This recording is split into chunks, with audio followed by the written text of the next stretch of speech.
ख्याल कर लिया कि जो तूने कमरों में छुप कर गुनाह किए वो तेरे रब को नहीं पता? क्या तूने ये भी गुमान कर लिया कि जो तूने अपने मनसब का गलत इस्तेमाल करके किसी का हक मार के अपने बच्चों को हराम रोजी खिलाई वो उसको नहीं पता?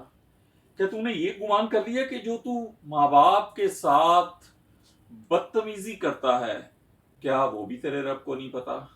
क्या तूने ये भी गुमान कर लिया कि तेरी बेगम के साथ जो तेरा ताल्लुक खराब है तेरी गलतियों की वजह से जो तू उस बिचारी पर डाल देता है वो भी तेरे रब को नहीं पता?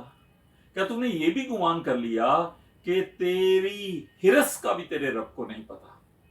तो ये समझ ले कि तेरा रब तेरी सांसों से भी करीब है और तेरी हर चीज से वाकिफ है।